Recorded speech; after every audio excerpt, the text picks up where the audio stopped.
Imagine a world where the front door clicks shut behind you at 8 a.m.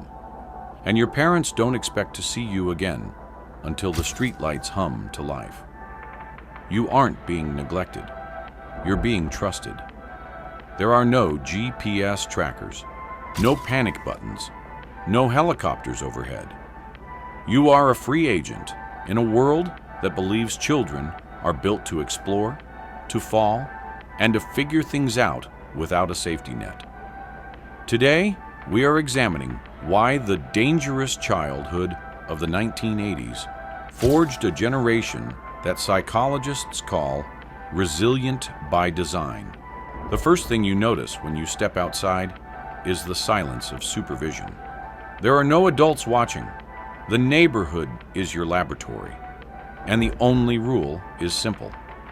Be home when the streetlights come on. Modern neuroscience calls this unsupervised play, the most powerful tool for developing executive function. When no adult solves your problems, your brain lights up regions responsible for decision-making and improvisation. You aren't just playing.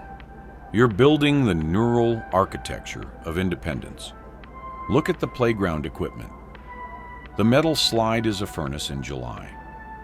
The merry-go-round spins fast enough to fling kids into the wood chips. The jungle gym towers 12 feet with nothing but dirt underneath. This equipment was designed in an era that understood children need to feel fear. Psychologists call this positive risk. When you climb to the top and feel your stomach drop, your brain releases adrenaline.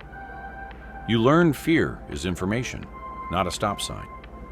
You learn you can manage fear and emerge intact. The bicycle as liberation. In the 80s, a bike is a passport to autonomy. You ride without a helmet, without an escort. You fly down hills with feet off pedals. You wipe out on gravel. The road rash burns, but you don't call for help. You walk your bike home, bleeding, and clean the wound with a hose. Developmental psychologists call this mastery experience. Every crash you recover from teaches your brain, I am competent. Modern children, driven everywhere, never download that software. They grow up believing the world happens to them. Think about boredom as catalyst. There are no screens in your pocket. When you're bored, you create. You build forts out of couch cushions. You dig holes in the backyard to see how deep you can go. You organize neighborhood games that require negotiation, all without adult mediation. Neuroscientists understand that boredom is the birthplace of invention. When the brain has nothing external to process, it turns inward. It daydreams, plans, imagines. The children of the 80s spent thousands of hours in productive boredom, and it's why that generation excels at improvisation.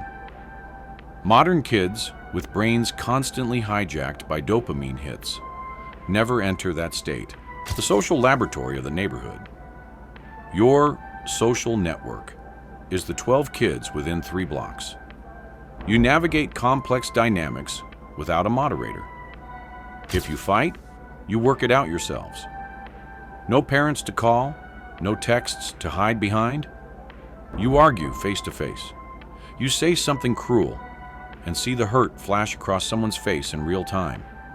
That instant feedback teaches empathy in a way no curriculum could. You also master negotiation. If only 8 kids show up for baseball, you invent new rules. These are social competence skills that can only be learned through unstructured peer interaction. Minor injuries as education. You come home with a black eye from dodgeball.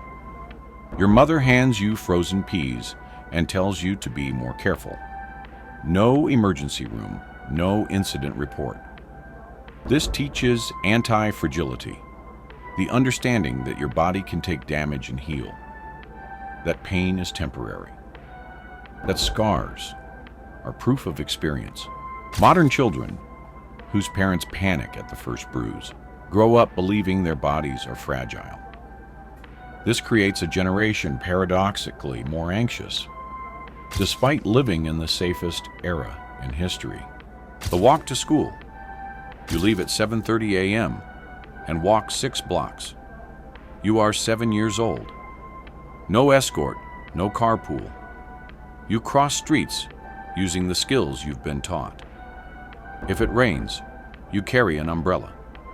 You are responsible for getting there on time. Psychologists call this age-appropriate autonomy. Every morning, you practice independence. You encounter problems and solve them. By 12, you've logged thousands of hours of independent decision-making. Modern children, driven door to door, never develop this competence. Finally, understand the absence of praise as design. Parents don't celebrate every minor accomplishment. You don't get a trophy for participation. The default state is neutrality. You are expected to do your chores because that's what kids do. Praise is reserved for genuine achievement. This creates intrinsic motivation. You do things because they're worth doing, not for validation. Modern children, raised on constant reinforcement, develop praise addiction.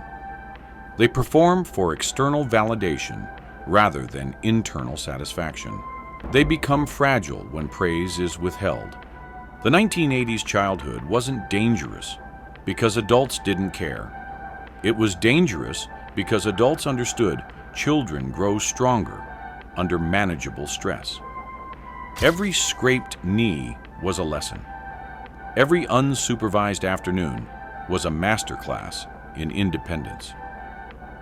The modern world has tried to remove all risk, but we've created a generation more anxious and less capable. The dangerous childhood of the 1980s wasn't a failure of parenting. It was a feature, not a bug. It was the messy, sometimes painful process of building humans who could face the world with confidence rather than fear. If the memory of riding your bike until sunset, of climbing trees without a spotter, of solving your own problems feels like a world we've lost, join us by hitting like and subscribing. Leave a comment. What was the one dangerous thing you did as an 80s kid that would totally surprise parents today? The world has gotten safer, but we've lost something. The 1980s knew the best way to protect children wasn't to shield them from every risk. It was to teach them how to face risk and emerge stronger.